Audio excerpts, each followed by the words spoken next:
I'm just going to issue a big disclaimer here in saying that I've never played Halo 5. I'm not a really big online gamer. I don't play a lot of online. I'm just in it for the campaigns when it comes to Halo specifically. And I did not own an Xbox One when Halo 5 came out, so I sat with my brother and watched the cutscenes on his computer. And okay, so going into Halo 5, I knew that you needed to do some reading, that there was some homework to be done.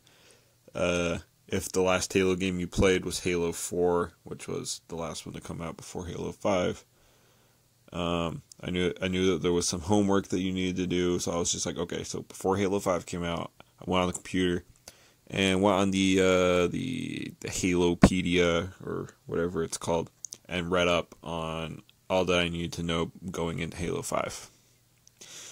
And when that was going on, that didn't really bother me all that much. But now it kind of bothers me. It bothers me that I had to do homework, even though I had played the last game in the series before I got to play the new one. Even though I knew I wasn't going to play, I was just going to watch the cutscenes or a walkthrough. But it didn't bother me then, but now they just... And I guess I know why. I guess it's all money reasons. You know, they want to expand the comic books by making them essentials. They want to expand the light novels by making them essentials. They want to expand the animated movies and the TV specials. You know, they had Nightfall and they had The Fall of Reach and all of this stuff.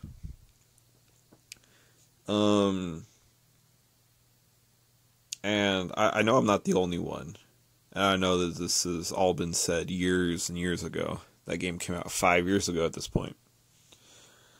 But that was a problem for so many people. And it wasn't a problem for me, like I said, but it's a problem for me now. Now it annoys me. The annoyance might have been for other people because it was inconvenient for them, because it was... because people just wanted to play the game and know everything because they had, you know, played the previous game 3 years ago when it came out. But that wasn't the case. You had to buy comic books that you couldn't find anywhere, buy light novels, watch movies. You had to spend hours of your time doing homework just so you could play this new game. And it felt especially worse when the game actually came out and the game wasn't what we wanted. Now I know there are people out there who are like Bungie purists. They don't like Halo 4, don't like Halo 5, don't like Halo Wars 2. I really like Halo 4. Halo 4 is my favorite Halo game. Now, the balancing of the weapons isn't my favorite. So, if you go by story and the campaign only, my favorite Halo game. Gameplay, I would say Halo 2 is my favorite. But story-wise, Halo, like by far, Halo 2 is one of the best video game campaigns ever. But Halo 4 is personally my favorite. And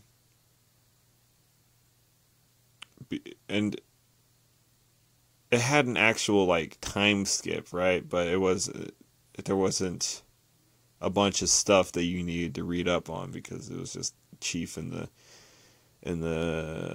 suspended animation. Now I think there was like an animated movie with like a segment that took place on the ship. It was about Cortana. I think it was called like Halo Legends or something. It was a small segment on this animated movie.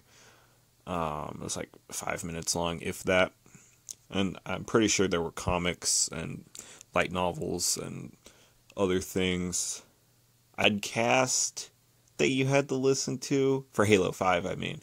I think there was like a podcast that somebody that Microsoft had somebody make that was about something. It was like audio log recordings or just an audio only story. And that's kind of stupid if you ask me. Books and comic books are one thing, but just like a podcast, they were just like stretching it out as far as you could go. I'm surprised they didn't like ask Steve Downes to like read off some like story material for like some prequel nonsense that they had written or something on like his radio show. Then they would have covered like every media form, you know. They would have had like podcasts, radio, comics, movies, shows. It was really stupid. I'm just rambling at this point. But that was a big point of contention that was really inconvenient. And so when Halo Infinite showed the demo at E3, or not E3, quote unquote E3, Summer Games Fest or whatever, when they showed that trailer and it was just like, okay, so this new brute guy is the villain. And okay, so going back to E3 of 2019, it was this dude in this ship, you know, this dude we never met before, and then we see Master Chief at the end, and immediately I was just like, oh no. And I have this video on my channel. It's just like, well, Halo Infinite retcon Halo 5, and that video was made obviously after E3 and after we saw that trailer last year. But I was kind of just like, will they retcon Halo 5? And because that was the first thing that I thought when I saw that trailer last year, that cinematic. It's just like, okay, Master Chief is floating around in space, and then they're like, oh, we lost or whatever. At the end of Halo 5, they're like getting ready to throw down with Cortana or whatever.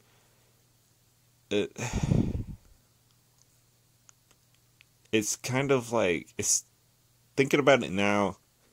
I don't think I mentioned this in the other video, but it's like, it's kind of copying Halo 3. It's like, okay, military guy, fine. In Halo 3, it was Johnson and the troops and the Arbiter and whatnot, but this is just this rando, find Master Chief.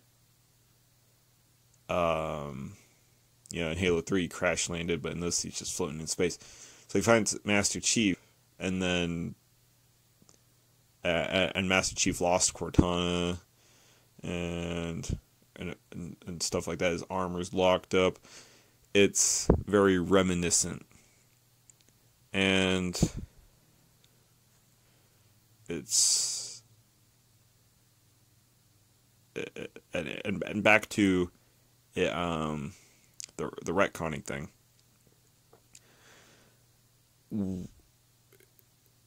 I think now the fact that it doesn't start where Halo 5 ended just means that they're making the same mistakes before. Okay, so I tried playing Halo Wars 1. All right, I have not played Halo Wars 2. I don't own it. I own an Xbox One. I don't own Halo Wars 2. I don't like how the first one played. I don't want to play that one. Why do I need to play Halo Wars 2 to understand Halo Infinite? Like, actually. That'd be like if they said, okay, you have to play Metal Gear Rising Revengeance to understand Metal Gear 5. You don't. Like, it just builds on it, on the world. It's just world building. And giving Raiden his own because they thought he was deserving. It's just world building, right? And character development for Raiden. You don't have to play the spin-off to understand the main story. You shouldn't have to go outside of the main story to understand the main story. Could you imagine if you had to watch Hobbs and Shaw to understand Fast and Furious 9? Like, you don't even have to watch Fast and Furious 3 to understand Fast and Furious 4. It's because Fast and Furious 3 is basically a spinoff, right? They bring over like one character, but that's it.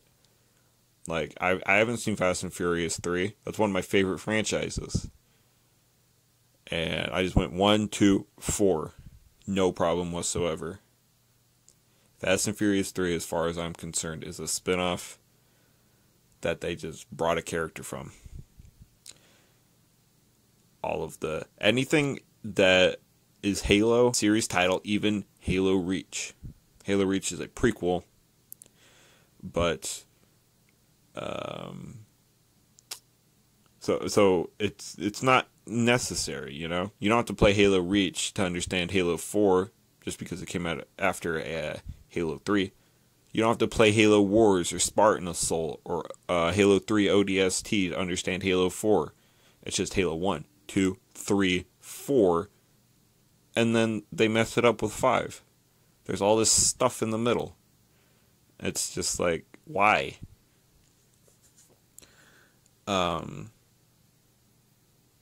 And Halo 3 ODST is a very good example.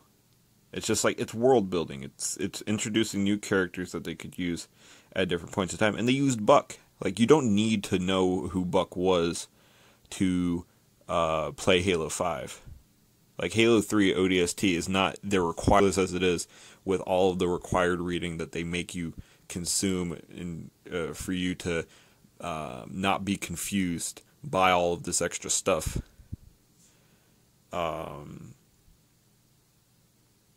That you don't even have to play Halo 3 ODST to understand who Buck is. It's just like, it's pretty clearly explained who Buck is, and it's not really like, oh, I need to know who Buck is to play this game. You don't really need to know who Buck is. You don't really need to know who Fireteam Osiris is, because there isn't a whole lot to him. They're not very deeply involved. You know, they're not Master Chief, right? I mean, they're involved, but you know what I mean.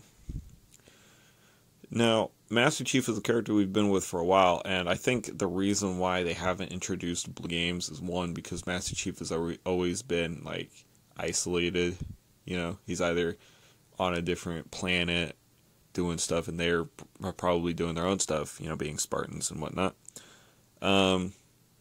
But then in Halo 5, we get, like, no introduction to them. We're already supposed to know who they are.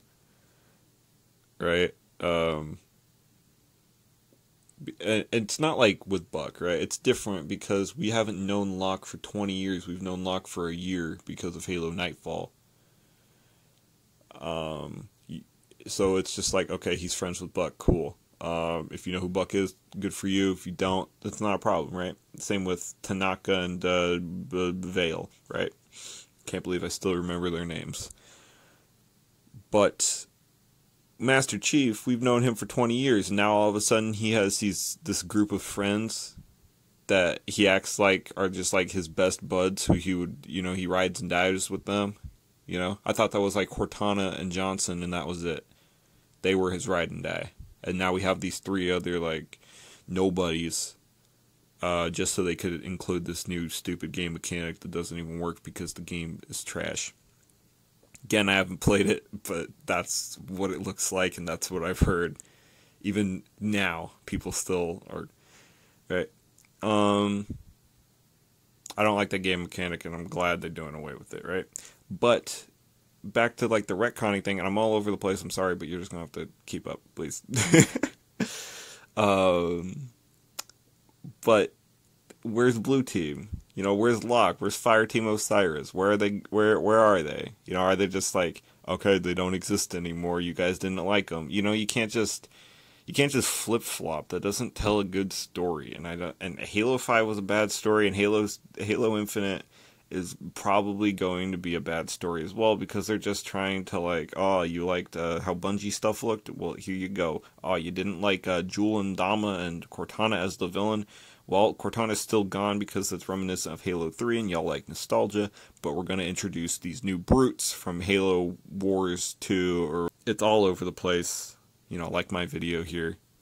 It's just like, it seems like they retconned it a lot. Like, there was, okay, so after Halo 5, they were just like, this is our plan, you know? Okay, this is where Halo 5 is going, right? Halo 6 is going to come out 2018, 2019, and it's going to be good, and whatever. But I feel like then they got all that negative criticism about no split screen, bad story, all the stuff that you need to read beforehand. But they retconned it for those reasons. Why are they still doing? Why are they changing everything? Like, we want cohesion. We don't just want you to flip-flop. Like, you can't decide what you want to do, and now you're just trying to cater to our complaints and to our criticisms, and just be like, oh, you didn't like the 4-player mechanic instead of having like story cohesion. Let's just ditch it and have Chief wind up on the spacecraft so we can do whatever we want with him again. Blank slate. It makes no sense, but hey, you're going to have more fun because this game looks like Halo 3 and it doesn't have the bad mechanic. Why not just like, okay, why not keep a consistent art style? Halo 4, 5, and 6, it just looks uber realistic. Keep the 4-player game mechanic or whatever if you want, but make it better. Like, that could be fun. You know, I've always wanted to play 4-player split screen, but they don't have the option unless you do console link. You know, and I never got a link cable, so I can never do that with my siblings, right? So I was just like, okay, 4-player campaign online or whatever, that'd be fun. I would like that. I don't want this to be like Destiny, where it's just like, oh yeah, you can just drop into your friend's game or whatever if he's online. I think that'd be stupid.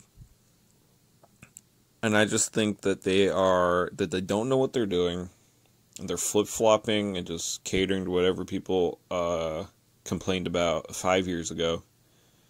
And it's not going to tell a good story. And the gameplay might be fun, you know. Might be better than Halo 4. I don't know about Halo 5 because I haven't played it, but it might be better than Halo 4. Hopefully it's better than Halo 4. Hopefully it's like Halo 2, you know, or Halo 3, since they're going for that vibe so much. I don't know. I just want it to be good because Halo is something that I really like. So, will Halo Infinite be bad? Probably. Will I like it? Probably not. Will it be fun and have 4-player split screen? Probably. Will I buy it? Probably not. Like, honestly.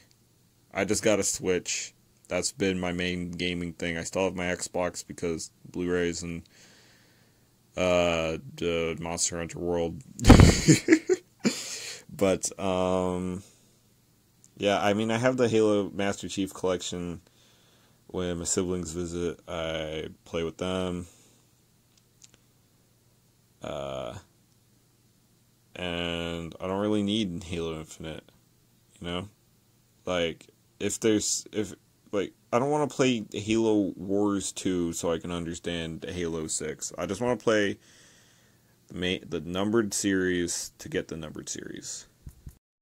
Anyway, that was my 20-minute ramble. If you agree with me, let me know in the comments below. Thanks for sticking around if you've made it this far, and go drink some water.